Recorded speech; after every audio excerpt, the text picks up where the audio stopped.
psychology and physics and chemistry and so on all study being under certain aspects, right? Or astrophysics. But metaphysics studies, Aristotle famously said, being qua being. It studies being as being. What is it that makes existence what it is? What are the characteristic marks of a being in the measure that it exists? Now, that's not a scientific question. I'm not entirely sure that's a question at all. And why is there something rather than nothing? And so when I came across this article in the New York Times, which purported to answer it, why the Big Bang produced something rather than nothing, I lit up and I wanted to see what it said. Okay, we're already off to a bad start because I looked up the article that they're talking about, and the article is talking about something and nothing in the context of like matter and empty space. They're not talking about the philosopher's version of something and nothing, where nothing is just a word that doesn't map onto a concept. They're talking about stuff versus void. But when that collapses into nihilism or, well, philosophy is just, bad science, then all these confusions arise. And then science, we're putting a weight on science that it can't bear. That's the problem.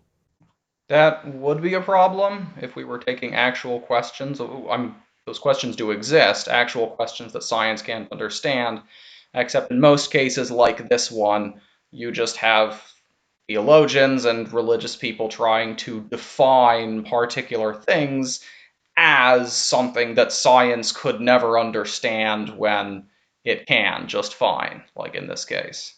Like NBA All-Stars have announced that they're one step closer to understanding the meaning of the universe. And we would automatically think, well, as great as basketball players as they are, why would we think they have any expertise on the question of being or the question of the origin of the universe? But when it comes to science, we think scientists must be experts in every realm of knowledge. Right. Well, no, but they're experts on the universe, which is what this article was about. These are physicists talking about the state of the universe. This is exactly what they're experts in. Not denigrating the sciences in any way, but they don't reach that level of abstraction that permits them to raise questions about the nature of being qua being.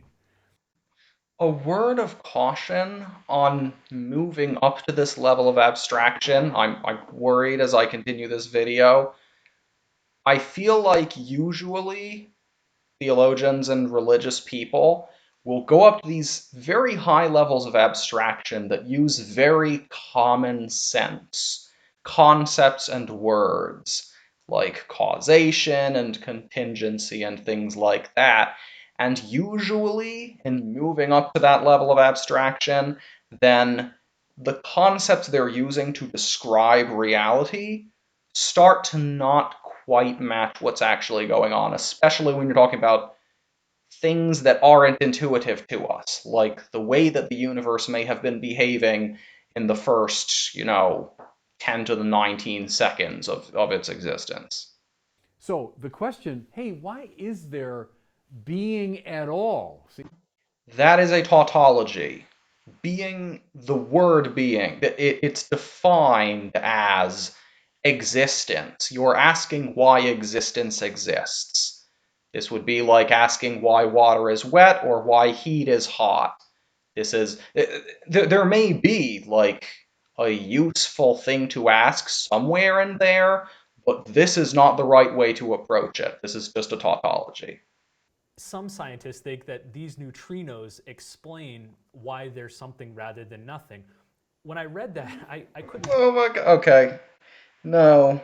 The scientists involved in this think that these neutrinos, due to violation of CP symmetry, would explain why there is matter in the universe that hasn't annihilated with antimatter, instead of just having an empty universe. They're not talking about something rather than nothing in the sense that Aristotle was talking about it. And it's very clear in this article. you're talking about a contingent form of existence, right? if something's in motion, something is changing, something's unfolding, coming from, going to, all that language. I can tell we're about to move into Thomas Aquinas territory. The minute you say it's at this speed, or it's going in that direction, it's of this intensity, it's at that temperature, what are you implying? Well, it could be at some other temperature, at some other speed, some other location. No, that's not implied at all. There's nothing in a statement about some particular arrangement of matter or the state of some object that says it could have been otherwise. You need to be really careful when you use phrases like could have been, because there's could have been in the sense of if you start out in that state, it's not logically incoherent, or could have been in the sense of if somehow all of those particles jumped into the state that it could have been in, is that going to break any laws of nature? Yes, that would break a lot of laws of nature. Oh, it all came from the Big Bang. Well, the Big Bang, by definition, is a contingent state of affairs. So there's this hyper concentration of matter and energy, and which then boom explodes. Well, how come it did that and not something else? How come that was there in that enormous concentration, not some other form? You can ask this question, you can play this game with anything forever, and it is not a knock on some particular theory to say, oh, well, why was it like that? There is no evidence to indicate that anything outside of the stuff in the universe is subject to cause and effect in that way. How come it did that and not something else? How come that was there in that enormous concentration, not some other form? The Big Bang, philosophically, doesn't explain anything, really. It's just another postponement of the question, right? Why is there something rather than nothing? By this definition, everything would be a postponement of that question. You would never escape from postponing that question. No explanation we could ever give, philosophically, scientifically, or otherwise, could ever give you an explanation that you were satisfied with, because you can always ask why. That's okay. I don't think that's a bad thing to realize, and we should always look for further explanations, but that doesn't mean that we can just assert that everything we come across has some deeper meta explanation that we're going to find someday, or we can know something about. What I would love is if the philosophers and the scientists could respect each other's intellectual integrity and stop overstepping each other's bounds. I mean, that's part of the problem anyway. Well, I mean, right now he is commenting on a scientific article that he clearly doesn't understand as a theologian, so. What it says in the article is that at the beginning of the universe, there was what they call a clean balance sheet, an equal amount of matter and antimatter, but somehow, relatively quickly, the matter outweighed the antimatter, and that's how we got this excess of stars and black holes and oceans and trees. Yeah, so right, and antimatter. They never really answered that question. No, and antimatter isn't nothing. Antimatter is a type of matter. Exactly! That's why they're not talking about nothing in the philosopher's sense. There are different ways to use words, and you need to be aware of how people are using words before you criticize them. If somebody says, "What did you do today?" and I say nothing, I don't literally mean I ceased to exist. That's a contingent state of affairs. It's the fluctuating vacuum. Well, why is it fluctuating? And why is it fluctuating at this rate and not some other rate? That whenever we try to find the foundational reality as a material thing, it's just not going to cut it. And you know who knew that? Aristotle. Aside from the fact that Aristotle is not the cutting edge of philosophy anymore, when you're talking about the whole universe, as a lot of scientists and cosmologists are, you're not talking about matter, and you're not necessarily talking about contingent states of affairs. You're talking about the universe as a whole. And the universe as a whole does not necessarily obey the same laws as stuff within the universe. Things in space-time behave a particular way depending on, how fast they're moving with respect to each other. Space-time itself doesn't necessarily behave that way. It's the same thing as saying, oh, well, things in this pool all float, so I guess the pool itself would float. Go right back to Aristotle, what he would have called materia prima, right? Prime matter. I mean, I think whatever is, what do they say? Whatever is old is new again. I think that's what a lot of the scientists are talking about, is some kind of primordial, primal energy or state of affairs. No, they're not. Well, okay, but what's prime matter characterized by for Aristotle? Potentia, right? Potential being. It doesn't exist unless it's actualized in some form. It can be this, it can be that. Materia prima can take a million different forms, and therefore begs the question, well, why? Why this form and not that form?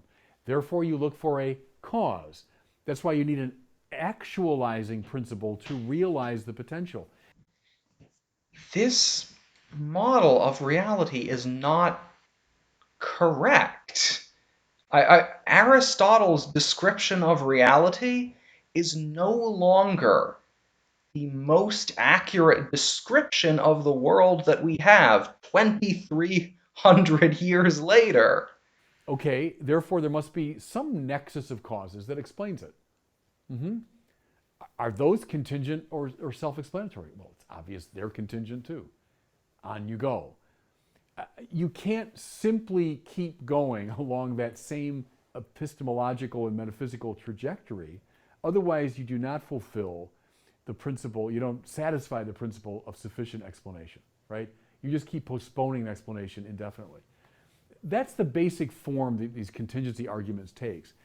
I've been reading people for years that claim, oh, we've debunked this, or oh, we found a way around it. And I've never found any of them convincing. And You can't apply the same rules of cause and effect that you apply to objects in the universe to the universe itself. I don't see how he has justified, he hasn't even addressed that. The argument as he has put forward is not rigorous. It's this very kind of sloppy common sense, like, oh yeah, if I do something, or I look at, some object in the world, well, something happened before that, and so it caused that, and so we can just wind the clock back, and now you need a cause for everything. What's unique about the Christian answer to why is there something rather than nothing? How would a Christian today answer it differently than, say, Aristotle, a pre-Christian, would have answered? Ooh. But a Christian is going to say, and we can follow this stream through Aquinas, this reality which grounds all of finite contingent existence must be a reality which is pure energy and pure actuality. That in turn implies a being who has mind, will, freedom, personality. That means a being that knows himself utterly and loves himself utterly. And loving himself utterly must love everything that participates in his manner of being, which is to say all those creatures that flow from his creativity. Whoa.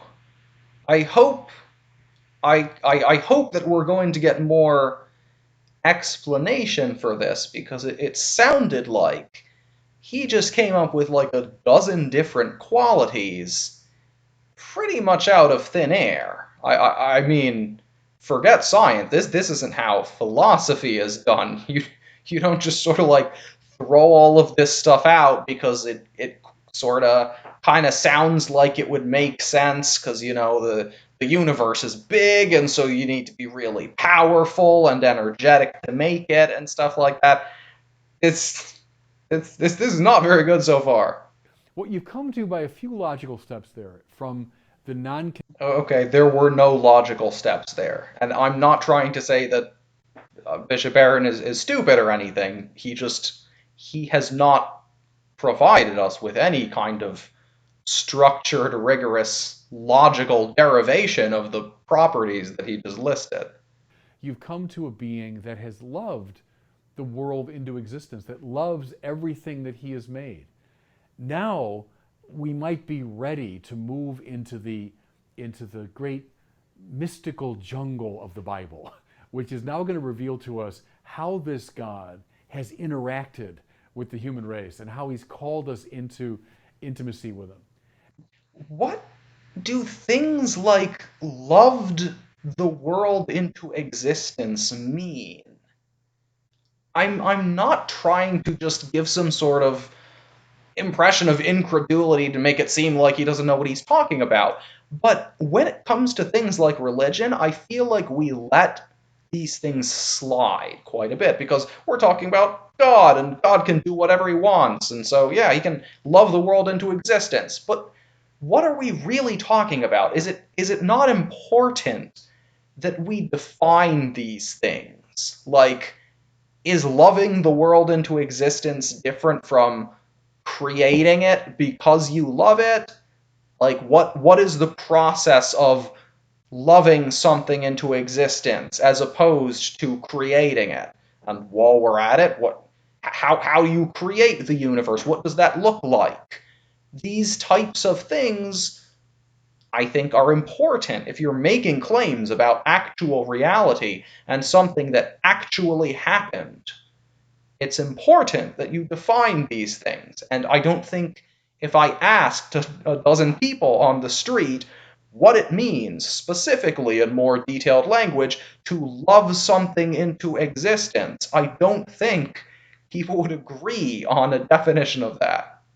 So that was about everything in the video that I wanted to cover, and I wanted to review a couple of general thoughts that I had about the video. One of them being that theologians in general will try to downplay what science is capable of answering.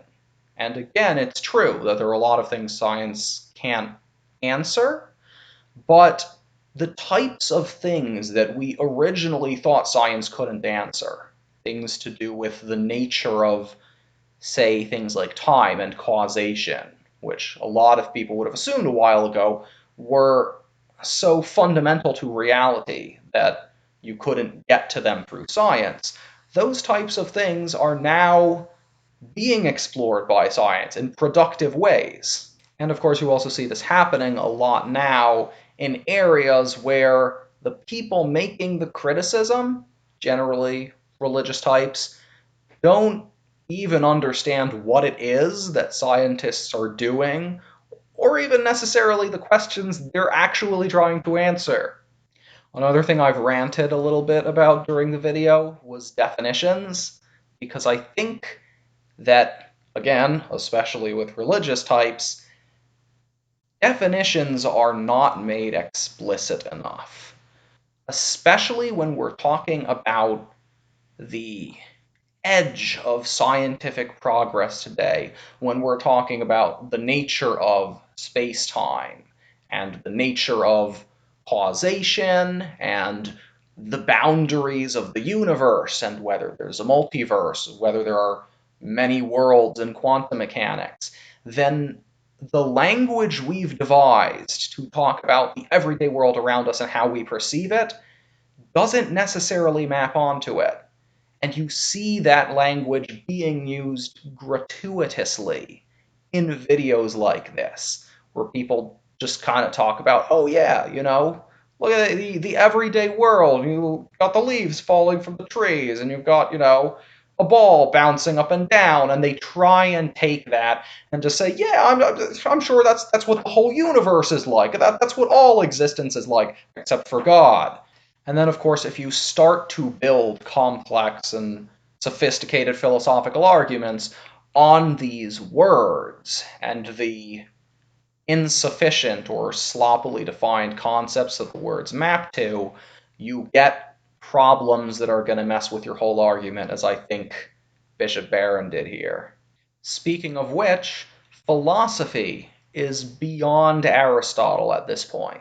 Aristotle is obviously brilliant, and he was a genius for his time. But philosophy, like every other field of study, builds on itself. You can't just say that the universe and the Big Bang obey the same laws that Aristotle laid down 2,300 years ago. And this is not just something that I came up with. Most philosophers today, over 70% of philosophers actually, are atheists. This is the consensus, is obviously, I mean, it's not, a overwhelming consensus, but the consensus of the field today is that God does not exist. Now, if religion were bolstered so strongly by philosophy, as I think a lot of theologians today try to give the impression that it is, you would not have the vast majority, or at least the majority, of philosophers today disagreeing with this stuff. I mean, the truth is just that Aristotle and Thomas Aquinas and such are not the best models of the world that we have today. Finally, I wanted to point out that you see a lot of focus on the question in this video, which is of course fine, but when most of the time is being dedicated to convincing people that there's this component of, say, the beginning of the universe that science can't get to, and then you have like 30 seconds of Bishop Barron kind of speed running his way from, oh, there's something that science can't answer, to God exists and loved the world into being, I think you have a problem there.